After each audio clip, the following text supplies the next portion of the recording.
आज का जो टॉपिक हम जो डिस्कस कर रहे हैं वो टॉपिक है मुगल साम्राज्य। आज जितने भी एमसीक्यू क्वेश्चन जो हैं वो मुगल साम्राज्य पर आधारित हैं। और देखिए मुगल साम्राज्य जो है किसी भी एग्जाम, जैसे कि मान लीजिए हम बात करते हैं civil service, Uttar Pradesh PCS, या फिर जो है न्यायिक सेवा, हायर जुडिशल सेवा और अन्य प्रतियोगी परीक्षा में जो है एक महत्वपूर्ण टॉपिक है। आज जितने भी प्रश्न हैं वो सारे के सारे जो है हमारे मुगल एम्पायर पर आधारित है। देखिए पहला जो प्रश्न है, देखिए आपका, बाबर ने मेवाड़ के राणा सांगा के विरुद्ध इस युद्ध यानी इस कारण युद्ध किया क्योंकि वो देखिए अफगानों ने बाबर को पराजित करने के लिए राणा सांगा से संधि कर ली थी। बी, राणा सांगा दिल्ली के आगरा की गद्दी पर बाबर की अपेक्षा दुर्लभ लोधियों को देखना चाहता था। सी, उपरोक्त ए और बी दोनों। डी, इब्राहिम लोधी की पराजय के बाद राणा सांगा दिल्ली और आगरा पर अधिकार करना चाहता था।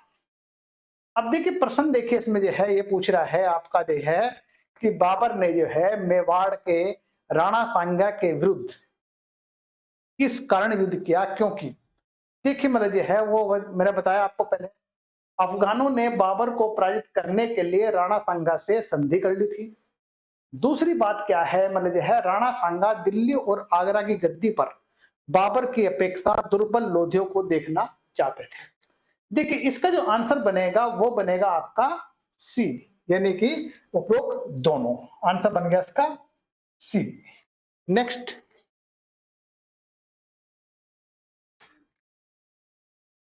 बाबर ने अपने आत्मकथा बाबरनामा या तुझके बावरी भाषा में लिखी जो मातृभाषा थी, यानी देखिए जो है बाबर ने जो है अपनी आत्मकथा बाबरनामा या तुझके बावरी किस भाषा में लिखी जो मातृभाषा थी। देखिए अब बाबर ने जो बाबरनामा जो है वो तुर्की भाषा में लिखी थी जो उसकी मातृभाषा थी। कौन सी? तुर्की। अब देखिए इसमें आंसर बने आपका तुर्की, यानी कि बी आंसर बन जाता है इसमें। नेक्स्ट क्वेश्चन, हुमायूं को अपने 2 सैनिक अभियानों के दौरान की गई भूलों के परिणाम स्वरूप अपना साम्राज्य शेरशाह सूरी के हाथों खोना या खो देना पड़ा। हुमायूं ने तथाकथित दोनों सैनिक अभियानों किसके विरुद्ध किए थे? ए, गुजरात और मालवा।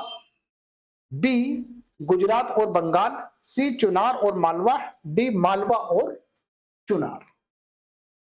अब देखिए इसमें जो आंसर बनेगा, देखिए आपका, जैसे मैं बताया आपको जो है, यानी कि जो है हुमायूं को अपने दोनों अभियानों के दौरान की गई भूलों के परिणाम स्वरूप अपना साम्राज्य शेरशाह सूरी को देना पड़ा या खो देना, हाथों खो देना पड़ा जो है। अब ये सैनिक अभियान जो था वो गुजरात और बंगाल का था, यानी कौन सा था? आंसर बना इसका बी, गुजरात और बंगाल। आंसर बन जाता बी। नेक्स्ट, बैरम खां के पतन के लिए षड्यंत्र करने वाला अतक खेल कौन थे? यानी कि यह है बैरम खां के पतन के लिए षड्यंत्र करने वाला अतक खेल मतलब जो है कौन था? ए, मुगल दरबार के सुन्नी अमीर थे। बी, अकबर की धाई मां महम अनंगा। सी, मुगल दरबार के गैर फारसी ईरानी। और या बैरम खां के शत्रु। अब देखिए इसके अंतर्गत देखें बात पूछ रहा है वो जो है बैरम खां का जो पतन है, यानी बैरम खां के पतन के लिए षड्यंत्र करने वाला जो है अतक खेल कौन था? वो था देखिए अकबर की दाएं मां महम अनंगा। यानी कि जो अतक खेल किसे कहा गया है? अकबर की दाएं मां अतक अनंगा, यानी कि अहम महम अनंगा। आंसर बना इसका बी, यानी कि बी आंसर बन जाता है। नेक्स्ट, दिल्ली पर पुनः अधिकार करने और दिल्ली में अपने द्वितीय राज्याभिषेक यानी द्वितीय राज्याभिषेक के उपरांत हुमायूं कब तक शासन कर सकता? यानी देखिए दिल्ली को पुनः प्राप्त करने और दिल्ली पर अपना द्वितीय राज्याभिषेक के उपरांत हुमायूं ने कब तक शासन किया? ए 6 माह, बी 2.5 वर्ष, सी 2 वर्ष, डी 14 महीने। आंसर बनेगा ए यानी 6 माह। नेक्स्ट, कलानौर में अपने राज्याभिषेक के समय अकबर की क्या उम्र थी? यानी कि जो है कलानौर में इसने जो है अकबर ने अपना राज्याभिषेक कराया था, और कलानौर में अपने राज्याभिषेक के समय अकबर की आयु क्या थी? ए 13.5 वर्ष, बी 15 वर्ष, सी 18 वर्ष, डी 20 वर्ष। आंसर बनेगा ए यानी 13.5 वर्ष आंसर बन जाता है इसका जो है। नेक्स्ट, आमेर की राजकुमारी के साथ अकबर का विवाह इस दृष्टि से अभूतपूर्व था, यानी कि जो है आमेर की राजकुमारी आमेर की राजकुमारी के साथ अकबर का विवाह किस दृष्टि से अभूतपूर्व था? ए, विवाह उपरांत आमेर की राजकुमारी का इस्लाम धर्म में धर्मांतरण नहीं किया गया। बी, यह किसी मुगल शासक के साथ राजपूत राजकुमारी का प्रथम विवाह था। सी, यह एक स्वैच्छिक विवाह संबंध था जो कि राजपूत राजकुमारियों के साथ मुस्लिम शासकों के बलात् वैवाहिक संबंध से भिन्न था। डी, यह विवाह मुगल राजपूत मित्रता की आधारशिला सिद्ध होता है। देखिए इसमें आंसर बन जाता है सी, यानी कि जो है ये जो विवाह जो था मतलब देखिए एक स्वैच्छिक वैवाहिक संबंध था जो कि राजपूत राजकुमारियों के साथ मुस्लिम शासकों के बलात् वैवाहिक संबंधों से भिन्न था। नेक्स्ट क्वेश्चन देखिए आपका जो है, अकबर ने आमेर की राजकुमारी के साथ अपने विवाह उपरांत यानी 1562 2 वर्षों के भीतर कौन से उदारवादी कार्य किए? अब देखिए मतलब है ऐसे बताना कौन से उदारवादी कार्य किए। ए, युद्ध बंदियों को दास बनाने तथा उन्हें बलात् इस्लाम धर्मांतरण करने से रोके 1562 में। पूरे मुगल साम्राज्य में तीर्थ यात्रा करके समाप्ति कर दी 1563 में। हिंदुओं को आरोपित जजिया की पूर्ण समाप्ति कर दी 1564 में। डी, उपरोक्त सभी। आंसर बनेगा इसका डी, उपरोक्त सभी। नेक्स्ट, अकबर राजपूतों के साथ इस कारण मैत्रीपूर्ण संबंध स्थापित करना चाहता था, क्योंकि यह देखिए अकबर राजपूतों के साथ किस कारण मैत्रीपूर्ण संबंध स्थापित करना चाहता था। देखिए, ए, राजपूतों के साथ मित्रता राजनीतिक दृष्टि से अत्यधिक लाभदायक थी, यानी कि देखिए राजपूतों के साथ मित्रता राजनीतिक दृष्टि से अत्यधिक लाभदायक थी, बिल्कुल सही है। मध्य एशिया के साथ मुगलों के संबंध पूर्ण रूप से टूट जाने के बाद अकबर को भारत में मैत्री संबंध स्थापित करने पड़े। सी, राजस्थान में शांति स्थापित करके वह गुजरात एवं दक्षिण भारत की विजयों का मार्ग प्रशस्त करना चाहता। देखिए इसमें आंसर बनेगा डी, यानी सभी उपरोक्त सभी है, तो आंसर बनेगा इसका डी। नेक्स्ट, अकबर की राजनीति या अकबर की राजपूत नीति का मुख्य तत्व क्या थे? ए, राजपूत के साथ वैवाहिक संबंधों की स्थापना करना। बी, राजपूत राज्यों को पूर्ण स्वायत्तता तथा सुरक्षा प्रदान करना। सी, राजपूत प्रमुखों की मनसबदारी तथा सूबेदारी के रूप में नियुक्ति। डी, उपरोक्त सभी। अब देखिए यहां पर देखिए अकबर की जो राजपूत नीति के जो तत्व क्या थे देखिए है वो देखिए मतलब राजपूतों के साथ वैवाहिक संबंध स्थापित करना चाहता था। दूसरी बात देखिए मतलब राजपूत राज्यों को पूर्णतः स्वायत्तता और सुरक्षा प्रदान करना चाहता था, या फिर राजपूत के प्रमुख मनसबदारों सूबेदारों के रूप में नियुक्ति करना चाहता था। देखिए सारे के सारे सही है, आंसर बना इसका डी, आंसर बन जाता है इसका डी आंसर। नेक्स्ट, मेवाड़ ने मुगलों की मित्रता स्वीकार करने से इनकार कर दिया क्योंकि ए राणा सांगा के समय से ही वे मेवाड़ की मुगलों से शत्रुता थी। बी मेवाड़ और आमेर के मध्य पुराने शत्रुपूर्ण संबंध थे। चूंकि आमेर ने मुगलों के साथ वैवाहिक संबंध स्थापित कर लिए थे, अतः शत्रु का मित्र और संबंधी स्वाभाविक रूप से शत्रु था। मेवाड़ मुगलों के साथ मित्रता स्थापित करना अपमानजनक समझता था। अब देखिए मतलब जो है इसमें क्वेश्चन क्या पूछ रहा है वो आपका, मेवाड़ ने मुगलों के साथ या मुगलों की मित्रता स्वीकार करने से क्यों इनकार कर दिया था। देखिए इसमें जो है, अब इसके देखिए मतलब जो है राणा सांगा के समय से ही देखिए मेवाड़ के मुगलों के शत्रुता थी, बिल्कुल सही है। मेवाड़ और आमेर के मध्य पुराने शत्रुपूर्ण संबंध थे।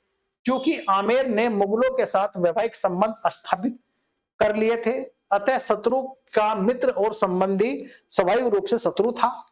सी मेवाड़ मुगलों के साथ मित्रता स्थापित करना चाहता, यानी मित्र स्थापित करना अपमानजनक समझते थे।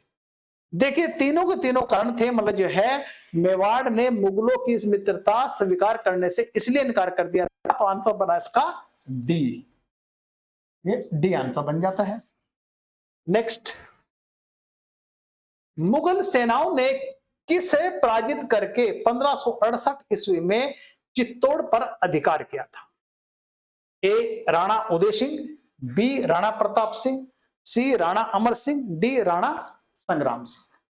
अब देखिए मतलब जो है पूछ रहा है, देखिए क्वेश्चन क्या है, मुगल सेनाओं ने किसे पराजित करके 1568 ईस्वी में चित्तौड़ पर अधिकार किया था। जैसे मैं बताया आपको जो है, ए यानी कि राणा उदय सिंह को पराजित करके जो है मुगलों ने 1568 ईस्वी में चित्तौड़ पर अधिकार कर दिया। तो आंसर बना इसका ए। नेक्स्ट, अबुल फजल के अनुसार राणा प्रताप और अकबर के बीच निर्णायक युद्ध कहां पर लड़ा गया। ये बहुत इंपॉर्टेंट क्वेश्चन है। देखिए मतलब जो है इसमें देखिए वो पूछ रहा है कि अबुल फजल के अनुसार राणा प्रताप और अकबर के बीच एक निर्णायक युद्ध कहां पर लड़ा गया। आंसर बनेगा देखिए इसमें जो है, ए हल्दी घाटी, बी खमनोर, सी गोलकुंडा, डी कुंभलगढ़। आंसर बनेगा हल्दी घाटी। ये बना इसका ए, जिसे हम जो है हल्दी घाटी का युद्ध भी कहते हैं। यानी हल्दी घाटी का युद्ध जो है एक निर्णायक युद्ध लड़ा गया किस किसके बीच, अकबर और जो है राणा प्रताप के मध्य। नेक्स्ट क्वेश्चन देखिए आप जो है, हल्दी घाटी का तथाकथित युद्ध मुगलों के लिए निष्फल विजय माना जाता है क्योंकि मेवाड़ को पूरी तरह विजित नहीं किया जा सका। चित्तौड़ और जो है चित्तौड़ और मंडलगढ़ के अतिरिक्त मेवाड़ पर राणा प्रताप का शासन कायम रहा। सी उपरोक्त ए और बी दोनों, डी केवल राणा प्रताप को आत्म सम्मान को ठेस पहुंची थी। अब देखिए इसमें क्वेश्चन पूछ रहा है कि मतलब जो है हल्दी घाटी का जो तथाकथित युद्ध था मुगलों के लिए निष्फल विजय माना जाता है क्योंकि मेवाड़ पूरी तरह से विजित नहीं किया जा सका। चित्तौड़ और मंडलगढ़ के अतिरिक्त मेवाड़ पर राणा प्रताप का शासन कायम रहा। तो आंसर बना इसका सी, ए और बी दोनों। आंसर बना इसका सी। नेक्स्ट, उड़ीसा में अफगान सेना किसके द्वारा पराजित की गई। यानी कि देखिए क्वेश्चन देखिए नेक्स्ट है आपका जो है, उड़ीसा में अफगान सेना किसके द्वारा पराजित की गई। ए राजा टोडरमल, राजा मानसिंह, सी मुनीम खां, डी आदम। अब देखिए उड़ीसा में जो अफगान सेना जो पराजित की गई है वो राजा मानसिंह के द्वारा पराजित की गई थी। आंसर बना इसका बी। नेक्स्ट, 1580 से 81 में अकबर को उस समय एक महा संकट का सामना करना पड़ा जब असंतुष्ट अमीर तथा अधिकारियों ने अकबर के मुंह बोले भाई मिर्जा हाकिम को अपना शासक घोषित कर दिया। बी सलीम ने विद्रोह कर दिया। सी उत्तर पश्चिम सीमांत में यूसुफ जाही ने विद्रोह कर दिया। राणा प्रताप हल्दी घाटी के युद्ध में बचकर भाग निकला। देखिए इसमें जो है क्वेश्चन, देखिए मुझे है ये पूछ रहा है 1580-81 की बात हो रही है। अकबर को उस समय एक महासंकट का सामना करना पड़ा जब देखिए असंतुष्ट अमीरों अधिकारियों ने अकबर के मुंह बोले भाई मिर्जा हाकिम को अपना शासक घोषित कर दिया। तो आंसर बना इसका ए। नेक्स्ट, उत्तर पश्चिम सीमांत प्रांत में अकबर की अत्यधिक महत्वपूर्ण उपलब्धि क्या, यानी कि जो है उत्तर पश्चिम प्रांत में जो है मतलब देखिए आप जो है अकबर की यानी उत्तर पश्चिम के सीमांत प्रांत में अकबर की अत्यधिक महत्वपूर्ण उपलब्धि क्या थी। ए कश्मीर, काबुल, कंधार, बलूचिस्तान। देखिए इसमें आंसर बनेगा आपका कंधार, आंसर बनेगा इसका सी। नेक्स्ट, उत्तर पश्चिम सीमांत प्रांत के कबीलाइयों को नियंत्रित रखने के लिए अकबर की कौन सी नीति अपनाई। अब देखिए मतलब जो है क्वेश्चन पूछ रहा वो यानी कि उत्तर पश्चिम सीमांत के कबीलाइयों को नियंत्रित करने के लिए या नियंत्रण में रखने के लिए अकबर ने कौन सी नीति अपनाई थी। ए अनुग्रह और दमन यानी फेवरियस एंड प्रोवंस, शस्त्रों के प्रयोग तथा कबायली सरदारों को धन देकर शांत रखना। सी ए और बी दोनों। डी एक कबीलाई जाति को दूसरी कबीलाई जाति के विरुद्ध भड़काना। आंसर बना इसका सी, यानी कि देखिए मतलब जो है इसका आंसर सी हो जाता है। नेक्स्ट,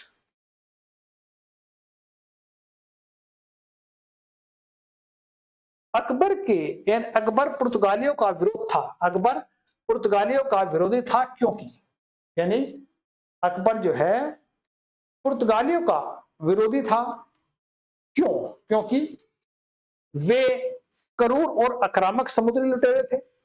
वे हज जाने वाले तीर्थ यात्रियों को सताते थे।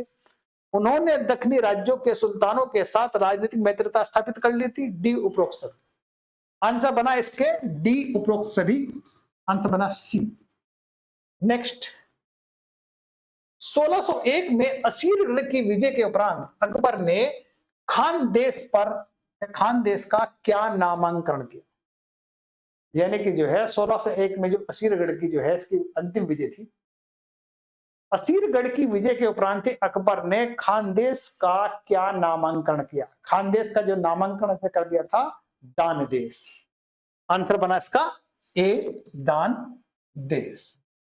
नेक्स्ट, अकबरनामा के प्रख्यात लेखक अबुल फजल की हत्या किसने की थी, यानी कि अबुल फजल की हत्या किसने की थी। ए वीर सिंह देव बुंदेला, शहजाद सलीम, शहजादा दानियाल, डी मलिक अंबर। आंसर बनेगा इसका ए वीर सिंह देव बुंदेला।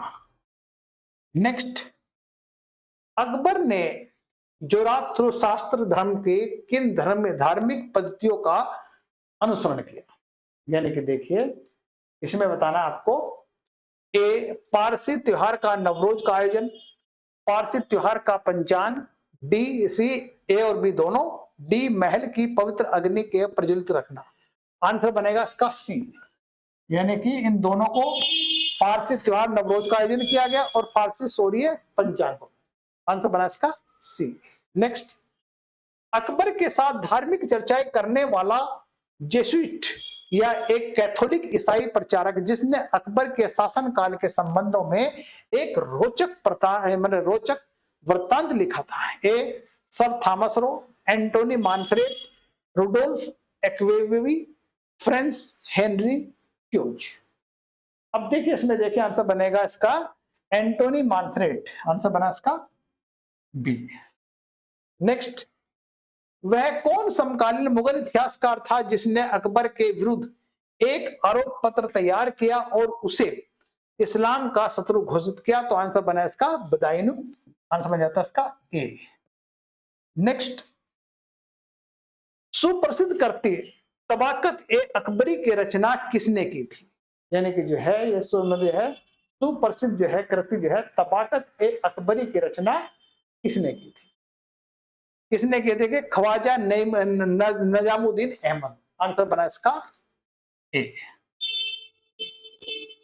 देखिए मैं आपको टेस्ट डिस्कस किया है, इसको ध्यान से चेक कर लीजिए आप जो है। नेक्स्ट क्लास में नेक्स्ट टेस्ट के बाद फिर मिलेंगे।